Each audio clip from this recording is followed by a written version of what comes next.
Hello everyone, কেমন আছেন সবাই? আশা করি সবাই খুবই ভালো আছেন। আজকে আমি আপনাদের সঙ্গে শেয়ার করব মসুর ডালের বড়া।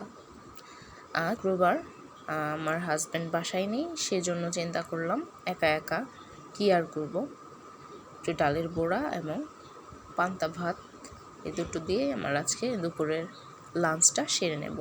এখানে ডাল বেটে নিয়েছি, একটু আধা বাটা করে নিয়েছি, কিছুটা আস্ত আছে, আবার কিছুটা একটু মিহি হয়েছে। এই পরিমাণে বেটে নিতে হবে। এখানে বেশ কিছু পেঁয়াজ এবং কাঁচামরিচ কুচি করে নিয়েছি।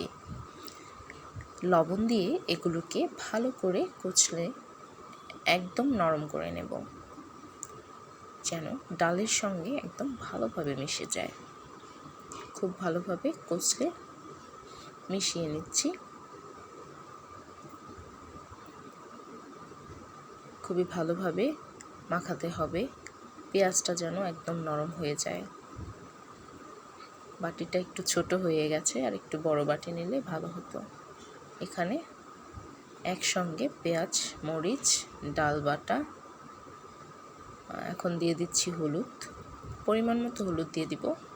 হাফ চামচের মতো আদা রসুন বাটা দিয়ে দেব, হাফ চা চামচের মতো একটু ধনে গুঁড়া। খুব ভালোভাবে এই উপকরণগুলো মাখিয়ে নেব একসঙ্গে। খুব ভালোভাবে মাখিয়ে নিচ্ছি। এদিকে আমার বাচ্চাটাও খুব ডিস্টার্ব করছে, তবুও অনেকটা বেলা হয়ে গেছে, ক্ষুধাও লেগেছে, তাই তাড়াতাড়ি রান্নার জন্য প্রিপারেশন নিচ্ছি। খুব ভালোভাবে মাখিয়ে নিচ্ছি। হলুদ একটু কম পড়েছিল, সেজন্য আরেকটু সামান্য হলুদ মিক্সড করে দিলাম। খুব ভালোভাবে মাখানো হয়ে গেলে ফ্রাই প্যানের মধ্যে কিছুটা তেল দিয়ে নিলাম। আপনারা আপনাদের পছন্দ অনুযায়ী ডুবো তেলে বা হালকা তেলেও এটাকে ভেজে নিতে পারেন। তেলটা খুব ভালোভাবে গরম হয়ে গেলে আমি আস্তে আস্তে এই ডালের বড়াগুলো তৈরি করে এখানে দিয়ে দিব। বড়ার সাইজটা খুব বেশি বড় করব না, একটু ছোট এবং একটু পাতলা করে দেওয়ার চেষ্টা করব। দেখুন, এই যে এইভাবে একটু চ্যাপটা করে আমি দিচ্ছি। তাহলে কি হবে, তাহলে ডাল ভিতরে খুব সুন্দরভাবে মুচমুচে এবং খুবই সুন্দরভাবে ফ্রাই হবে। পুরো বড়াগুলো দেখতে পাচ্ছেন, খুব ভালোভাবে আমি এটাকে ফ্রাই করে নিচ্ছি।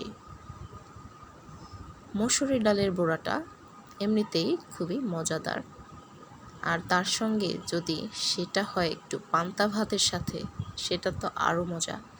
যারা এখনও সেটা ট্রাই করেননি, আশা করি তারা এই রেসিপিটা দেখার পর অবশ্যই তাদের ইচ্ছা করবে যে একটু ডালের বড়া দিয়ে পান্তা ভাত খেয়ে দেখি কেমন লাগে। এই যে আমার মেয়ে আমার কোলে উঠে গেছে, সে তো মাকে রান্নাঘরে আসতেই দিতে চায় না, বিশেষ করে যখন বাসায় একা থাকে, মার সঙ্গে সঙ্গেই থাকতে চায়। তো কি আর করার, সেজন্য কোলে নিয়েই এগুলো রান্না করছি। খুব ভালোভাবে ভেজে নিলাম, একটু হালকা ব্রাউন ব্রাউন করেই ভেজে নিচ্ছি। আর চুলার আঁচটা আমি মিডিয়ামে রাখবো, যেন অল্প অল্প আঁচে সুন্দরভাবে ভাজা হয়ে যায়, ভিতরটাও যেন মুচমুচে থাকে। আমি উল্টে পাল্টে খুব ভালোভাবেই ভেজে নিচ্ছি।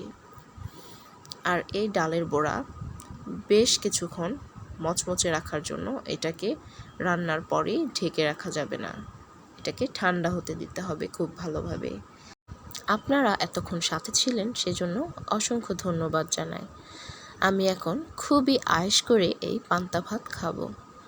সকলকে আবারও ধন্যবাদ জানিয়ে আমি আজকের ভিডিওটি শেষ করছি।